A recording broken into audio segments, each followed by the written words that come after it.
Hola, hola. Bueno, este es el video número 4 de El Elemento, de Ken Robinson. Página 39. El otro pilar de la ilustración era la creciente convicción de la importancia de los datos como apoyo a las ideas científicas, pruebas que podían observarse mediante los sentidos humanos, en lugar de la superstición o de las habladurías. Estos dos pilares, la razón y las pruebas, se convirtieron en la base de una revolución intelectual que transformó la perspectiva y los logros del mundo occidental, condujo al desarrollo del método científico y a una avalancha de conocimientos profundos y de clasificación de ideas, objetos y fenómenos que han incrementado el alcance del conocimiento humano hasta las profundidades de la Tierra y los extremos más elevados del universo conocido.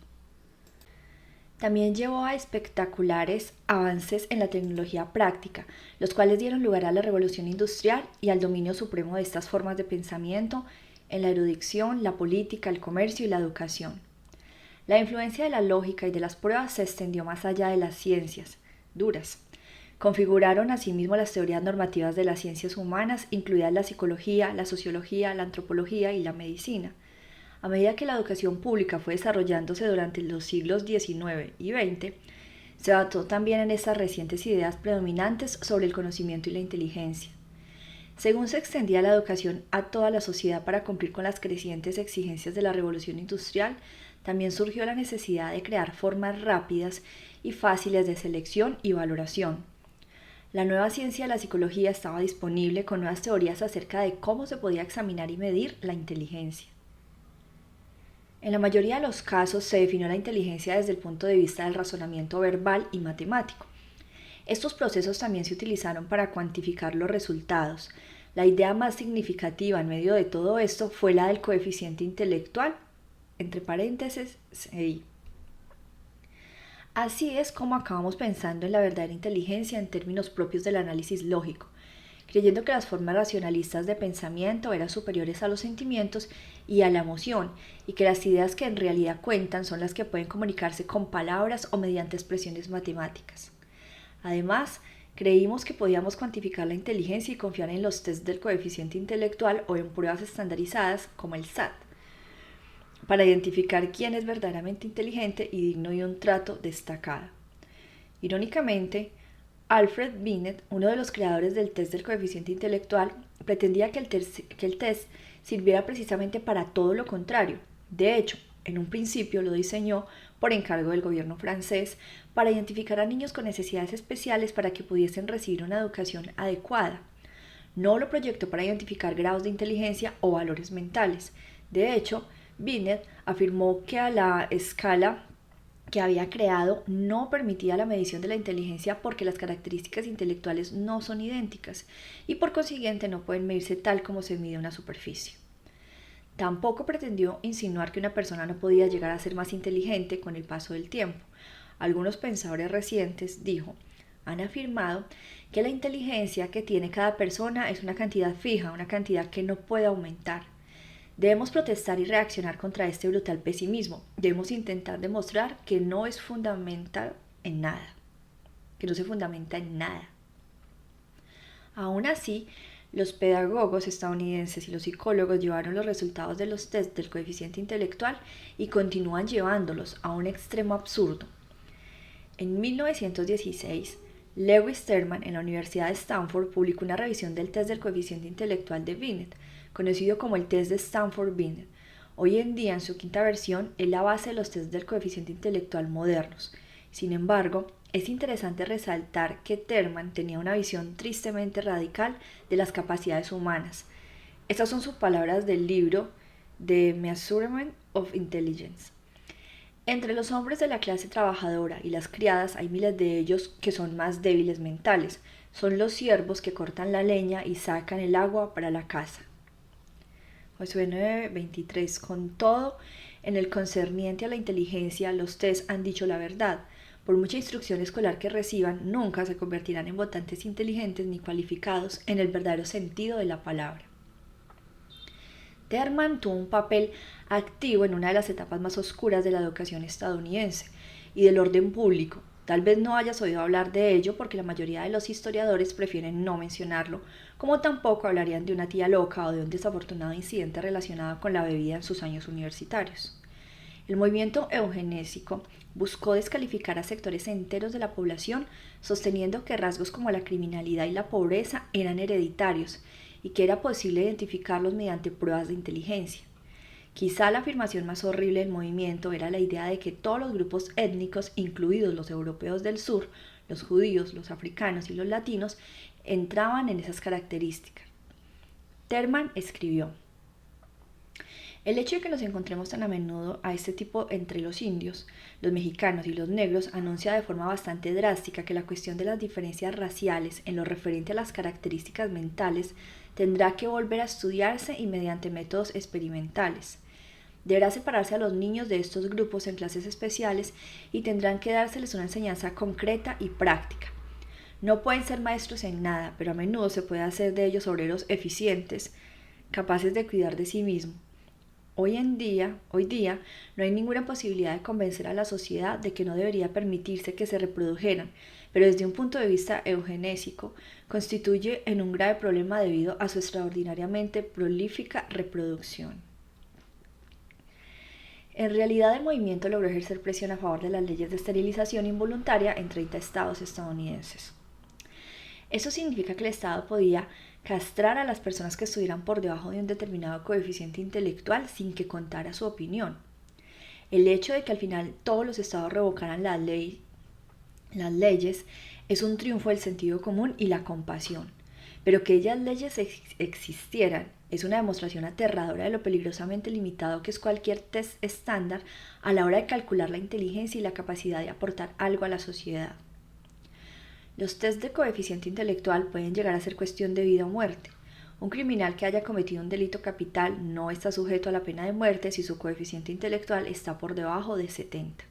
Sin embargo, con regularidad el resultado final de los coeficientes intelectuales aumenta en el curso de una generación, hasta 25 puntos, lo que obliga a revisar la escala cada 15 o 20 años para mantener una puntuación media de 100.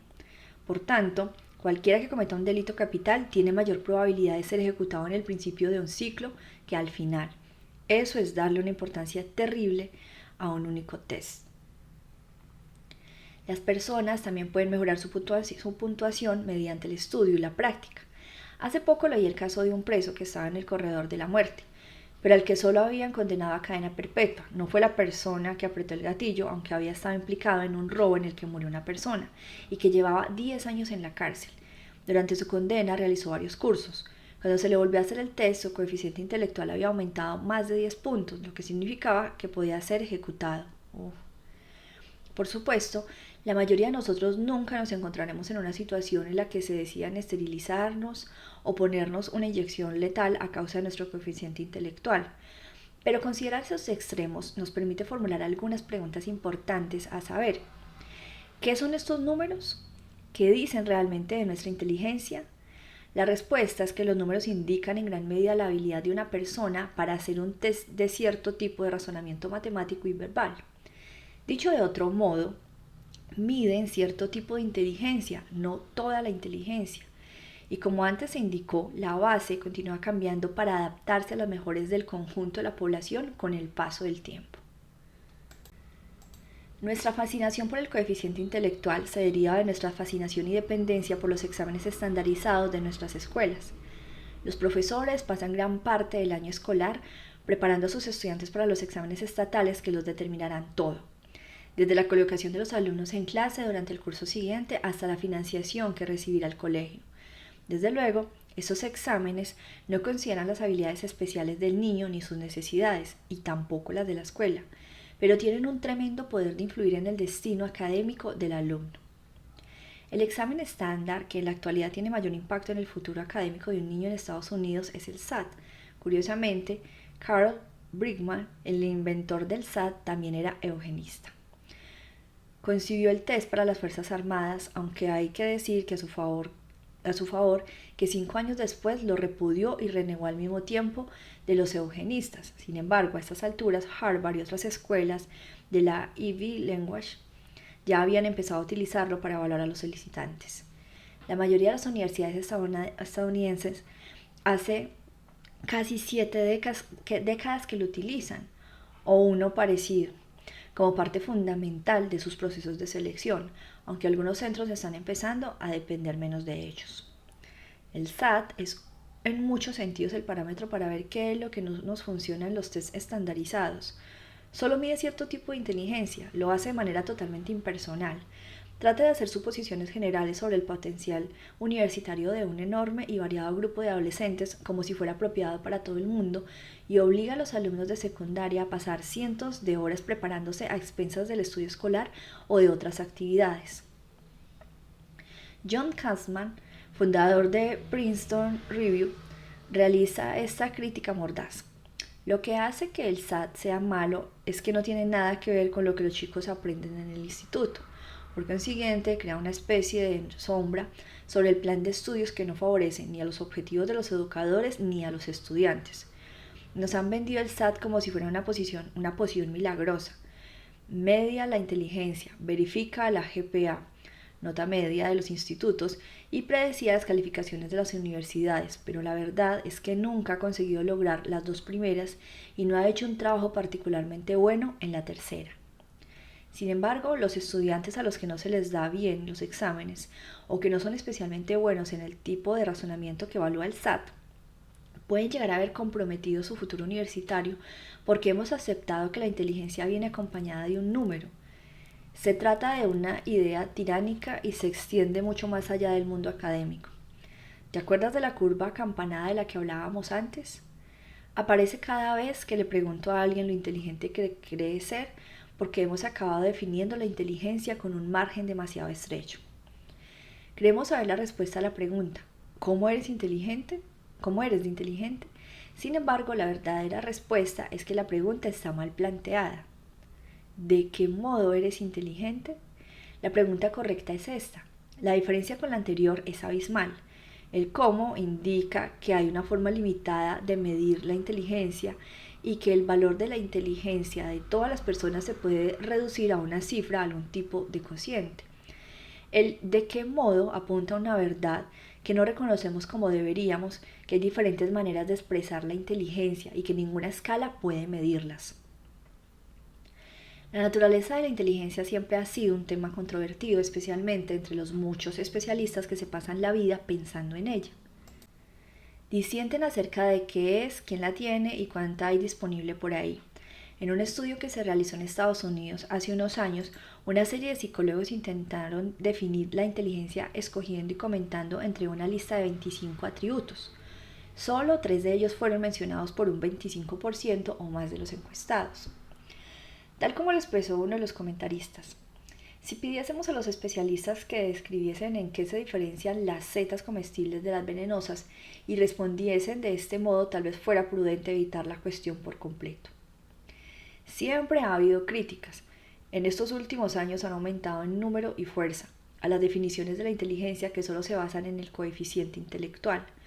Una serie de teorías alternativas, a veces irreconciliables, sostienen que la inteligencia abarca mucho más de lo que los tests del coeficiente intelectual podrían llegar a evaluar nunca.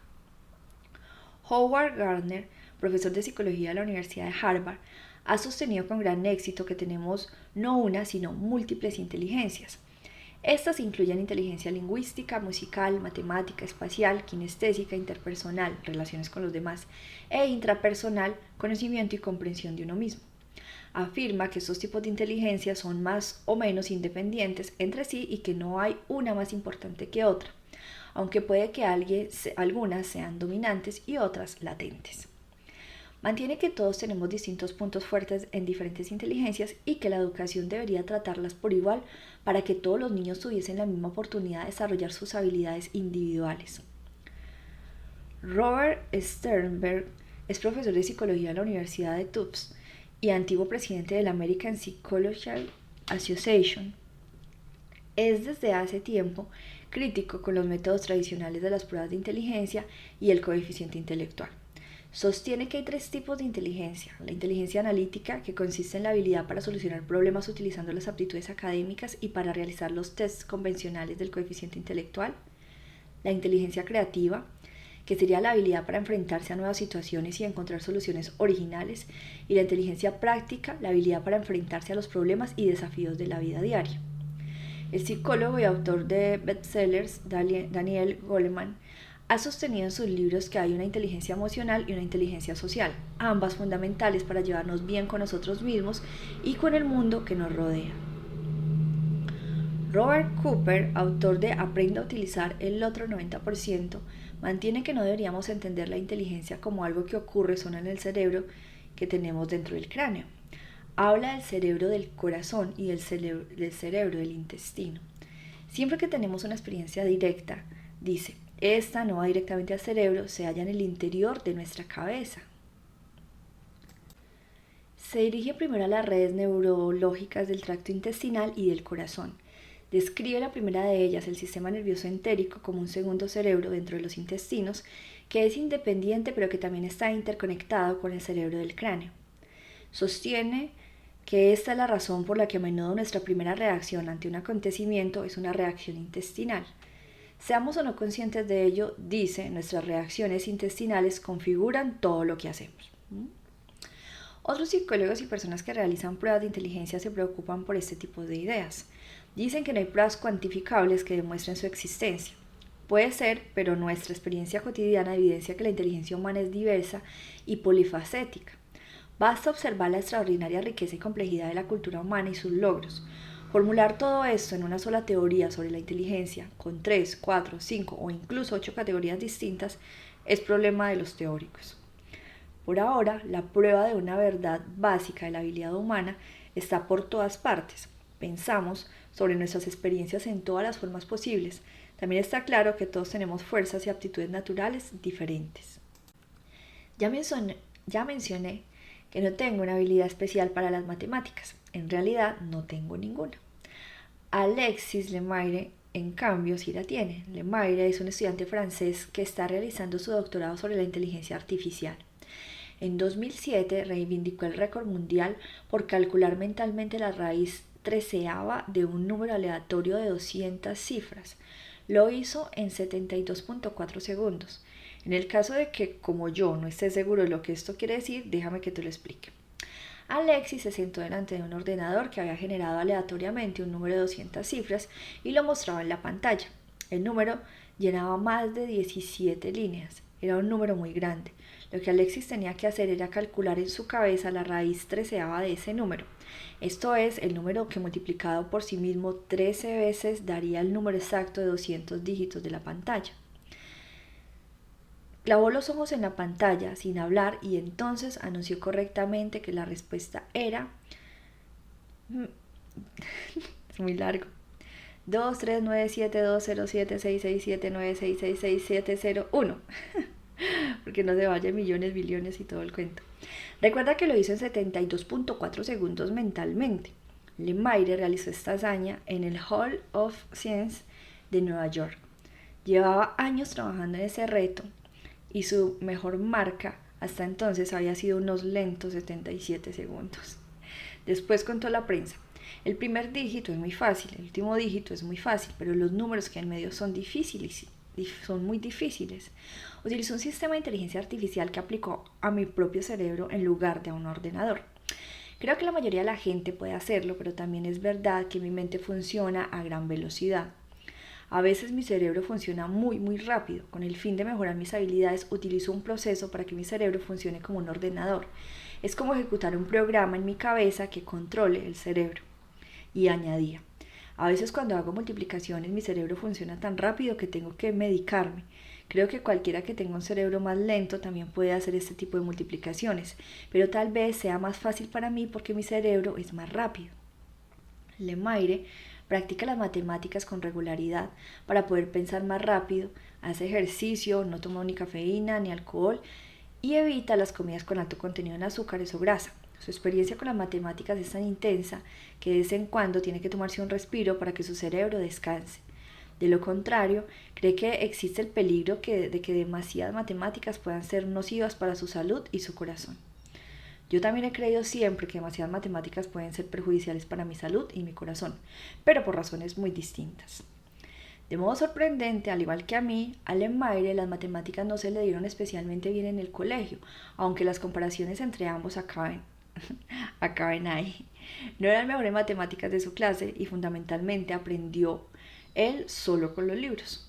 Sin embargo, tenía un talento natural para los números que descubrió cuando tenía unos 11 años y que ha educado y desarrollado poniéndose a prueba continuamente y creando complejas técnicas para explotarlo.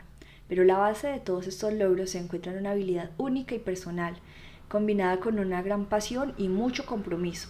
Alexis Lemaire está claramente en su elemento cuando escarba en números enormes para desenterrar sus raíces. Bueno, vamos en la página 46 y dejaré hasta allí este video. Gracias, recuerden darle like y suscribirse. Chao, chao.